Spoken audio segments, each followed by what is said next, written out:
It's Jackie and I am starting a Fauxbonichi journal. So today I wanted to show you the journal I've put together, and additionally I'm going to show you a test that I did of different types of like pens and markers and paints and stamps and stuff on the paper that comes with the Leuchtturm1917. So I'll cover off both of those with you in this video. So I first decided to do a Fauxbonichi a few weeks ago, and it's so funny because in the 2 weeks from the time I decided to do it to the time I actually got started, I've seen probably 3 or 4 or 5 people in my YouTube subscription lists have all started them as well. And I'm trying to figure out what it is that triggered us to all want us to get into this sort of journaling. And I can't figure it out, but I will say that I'm super excited that everyone is doing Fauxbonichis these days, that it's like trending. And I can't wait to see what everyone else is putting in there. So, keep the videos coming because I love them. So I know most people are using the Miguel Ruiz, the $10 journal that you get at Barnes & Noble. And I did look at that, and I decided against using it I had 3 reasons that I didn't go with it. The first was that this I was able to get for cheaper. So the Miguel Ruiz, I know it's only $10, but by the time I shipped it to Canada and paid the exchange rate, it was going to be $23. And I got this for $13 at Desserres. It's the Leuchtturm 1917 softcover A5 journal. The second reason was that the Miguel Ruiz was, it's a lot thicker, and I was kind of intimidated by that many pages. This is a new style of journaling for me. I don't know if I'm going to love it. This one is quite a bit smaller. It's 121 numbered pages, which I think means 60 sheets. And then the third reason is that the Leuchtturms are known for having high quality paper, and so I don't know, I like the idea of high quality paper. I want to use some different kinds of things in it, so that was a good selling point for me. So yeah, this is the notebook. They're known for putting lots of details in their book. It says it's got 121 numbered pages, 8 perforated and detachable sheets, expandable pocket, page marker and elastic, enclosure band, thread bound, book opens flat, stickers for labeling and archiving, ink proof and acid free. So let's talk about the paper first, and then I'll show you the Fauxbonichi stuff. So I did take one of the detachable sheets of paper, and I did a test on it to see how it was going to work with different mediums. So I tested it with, here's basically all the pens and stuff I used, so you can see them. So I tested it with the Micron 5. And I just wrote a word, and then I just scribbled in to see if it goes through if you scribble in a lot. I tested it with my Jelly Roll pen, my Sakura Jelly Roll, and as you can see, my hand smudged it, so I just kind of left it like that as a reminder that that the Jelly Roll does take a little bit of time to dry on the paper. I tested it with my acrylic paint marker, Deco Color. I used water-based markers. These are just cheapy markers that I get at Desserres. They're just plain. They're just ordinary markers. Like if I had to compare them to anything, I'd say they're like Crayola markers, just plain old regular markers. And I did one mark once, and then I also went over it twice to see if it would be worse if I, scribbled over the same spot. I did alcohol-based markers, so I don't use Copics. I use touch markers. So that's what I tried, but I'm sure Copics would have the same effect. Gelatos by Faber-Castell, I tried those. I tried my watercolors. I don't have those handy, but they're just the Artist Loft ones that you get for, $5 or whatever at Michael's. Watercolor pencils, I use the Faber-Castell, and this is their cheaper line. They're not the fancy ones. My Pilot Parallel pen, so it's just like a fountain pen. I used my Prismacolor Premier Tip marker because this is my favorite brush marker. I just like how it's like a really fine point on it. Oh, I think I skipped Sharpie permanent markers. I used the pink thin one. This is the little guy, and I tried the black heavy one. And then I also did some stamping with, whoops, there's my acrylic block, Ranger Archival ink, and I also tried Distress ink. So let me show you how it works. So the first thing I'll mention is I was really satisfied that the gelatos, the watercolors, the watercolor pencil, it didn't, for getting the paper wet, it didn't wrinkle that much. Like there's some slight wrinkling, maybe you can see, but it's mostly flat. So I'm really satisfied with how it's dealing with water. On the back, you can see that what came through, pretty much everything ghosted. Everything's a little ghosty, but it's not super ghosty. Like the micron's here and you can barely see it the whole way down. That's what I used to write the names of the pens. The Ranger archival was the worst culprit. The alcohol-based, especially when you went over them twice, they soaked through quite a bit. I got a little bit soaking through with just one pass over.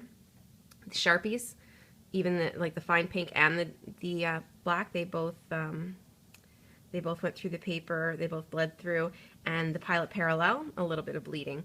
But what I was super thrilled to see is that I can use these markers. I have a whole set of these markers, and they didn't come through at all. That line was right here.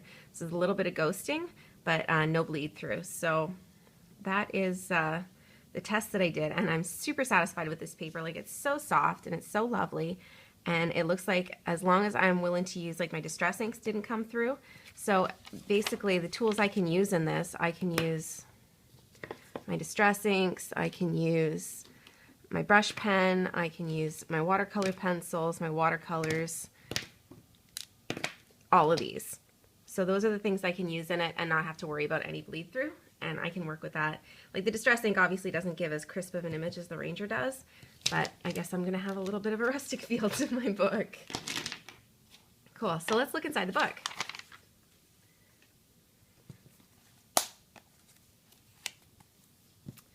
So I take this off. I just put it on so you guys could see what kind of a book it was.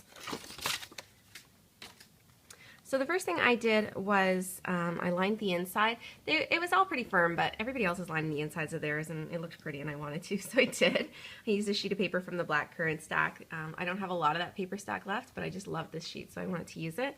And I just put my contact information on it. I just typed it up and backed it with some washi tape. And so that's there in case I ever lose it. Maybe somebody will return it to me. And I'll show you the back cover as well.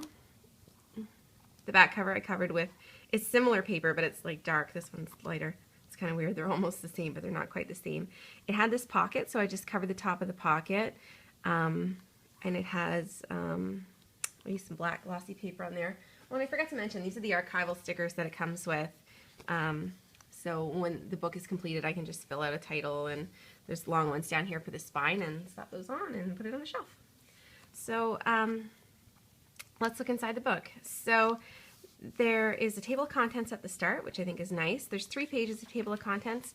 I don't think I'm going to need that many if I need them at all. So I am going to stick these 2 pieces of paper together, but I didn't yet because I did want to show you this was the first page that I did, and that's how much ghosting and bleed through came through it. So there really was just a little bit here, and that was my own fault because I used the Ranger ink. I just couldn't resist it, and I'll talk more about that in a second. So I've only done my setup until the end of this month. I want to try it out and see if I need to tweak it for October. So I'll just flip through because it's just a couple of pages. So you can see they're all the same. And as far as how I set them up, I pretty closely copied Adele to me from Inky Quill. I know she got the idea from Tracy's Treasures, and then I stop here. So I'll continue that on. But I really liked her setup. I looked at tons of videos. I got inspiration from a lot of places, but she just had a really nice way of setting it up, so that's what I went with. The first thing you might notice is that these are plain pages. I couldn't get the one with the grid paper, so I just want to talk about that for a second. But the Leuchtturm people were nice enough to include this sheet of graph paper on one side and line paper on the other.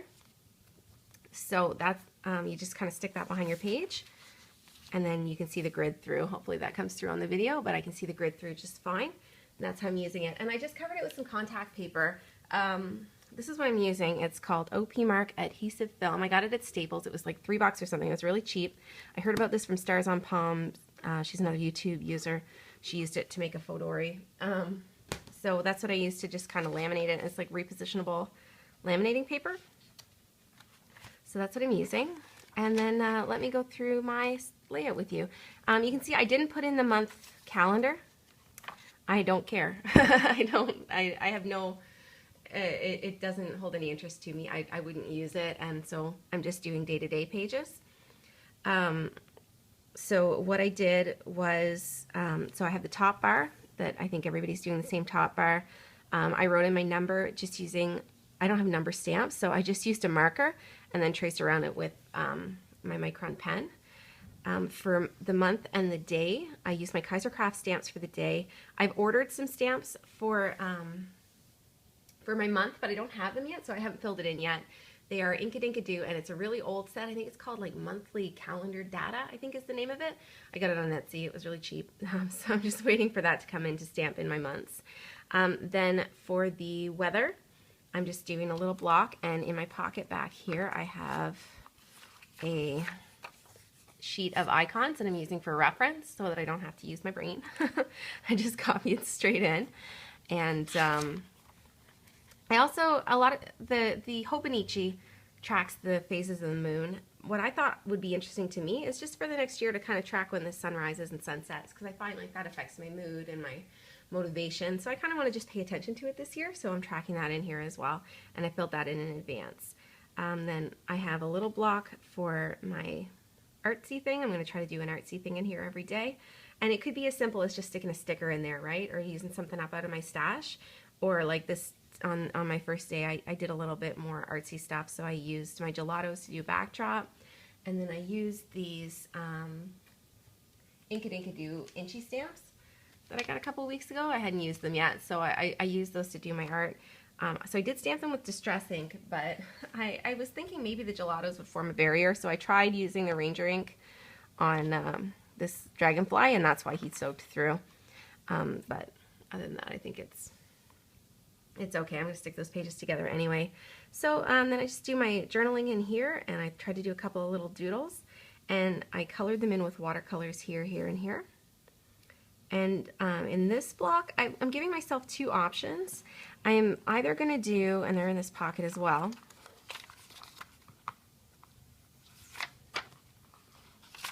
the Reset Girls Lister Got a List challenge.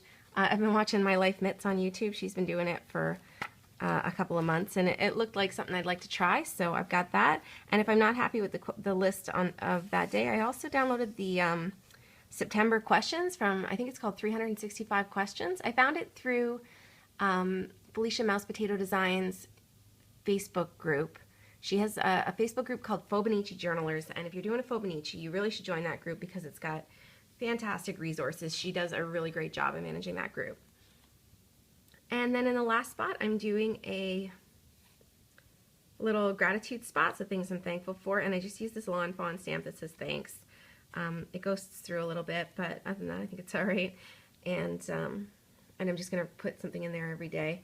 I use gel pens to kind of match the marker to do the time and the title there. And this page really only took me about 20 minutes to do, so I think it's something that I can do every night, and I'm really excited to try this. So that is where I'm at. Yeah, I don't think there's much else to say about it. So I'm going to try this till the end of the month. When my stamps come in, I'll stamp in the months, and if this works, I'll carry it through to the next month. If not, I'll try something different. So yeah, that is my Fauxbonichi. So really excited to get started in this, and if you're doing one, I hope you're posting videos. I love to see them. Thanks so much for watching.